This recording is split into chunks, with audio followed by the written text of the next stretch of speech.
ધરમપુરના ઐતિહાસિક લક્ષ્મીનારાયણ મંદિરના જીર્ણોદ્ધાર અર્થે ભવ્ય લોકડાયરો યોજાયો. કીર્તિદાન ગઢવીની રમઝટ પર જનમેદની ઉમટી. વલસાડ જિલ્લાના ધરમપુર નગરના હૃદય સમાન ગણાતા ઐતિહાસિક લક્ષ્મીનારાયણ મંદિરના પુનઃનિર્માણ અને જીર્ણોદ્ધારના સેવાર્થે ભવ્ય લોકડાયરાનું આયોજન કરવામાં આવ્યું હતું.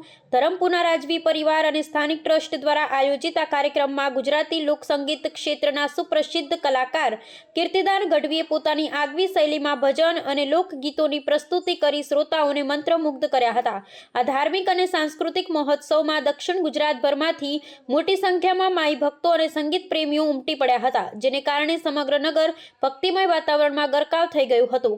આ લોકડાયરાનું મુખ્ય આકર્ષણ કલાકારોનું અનોખું મિલન કરી રહ્યું હતું, જેમાં કીર્તિદાન ગઢવીની સાથે લોક સાહિત્યકાર રાજ ગઢવી અને સોશિયલ મીડિયાના માધ્યમથી લોકપ્રિય બનેલા કમાભાઈ પણ એક જ મંચ પર ઉપસ્થિત રહ્યા હતા. કાર્યક્રમ દરમિયાન કીર્તિદાન ગઢવી અને રાજ ગઢવીએ લોકવાણી અને દુહા છંદની રમઝટ બોલાવી હતી, જ્યારે કમાભાઈએ પોતાની વિશિષ્ટ શૈલીમાં મંચ પર નૃત્ય પ્રસ્તુત કરતા પ્રેક્ષકોએ તેમને તાળીઓના ગડગડાટથી વધાવી લીધા હતા. મંદિરનો જીર્ણોદ્ધાર માટે આયોજિત આ કાર્યક્રમમાં શ્રદ્ધાળુઓ દ્વારા ઉદાર હાથે દાનની સરવાણી વહેવડાવવામાં આવી હતી, જેનો ઉપયોગ મંદિરના શિખર અને પરિસરના નવીનીકરણ માટે કરવામાં આવશે. ધરમપુરનું લક્ષ્મીનારાયણ મંદિર સ્થાનિક રહીશો માટે આસ્થાનું પ્રતીક હોવાની સાથે સ્થાપત્ય કલાનો ઉત્કૃષ્ટ નમૂનો પણ છે.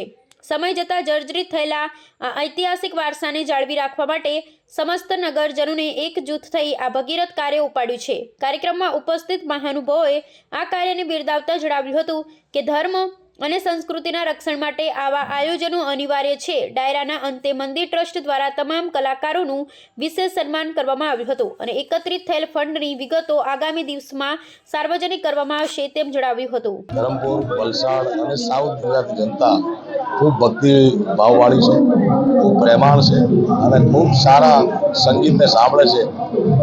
એમ મન થાય કે ધરમપુરની ધરતીમાં વારંવાર આવીએ અને એમાં એ પૂજ્ય શરદ દાદાને ત્યાં વ્યાસ ભગવાનના મંદિરના દર્શન કર્યા, લક્ષ્મીનારાયણ ભગવાનના દર્શન કર્યા અને માતાજીને પ્રાર્થના કરી કે ધરમપુર ઉપર, વલસાડ ઉપર અને આખા ગુજરાત ઉપર, આખી દુનિયા ઉપર અમી દ્રષ્ટિ રહે.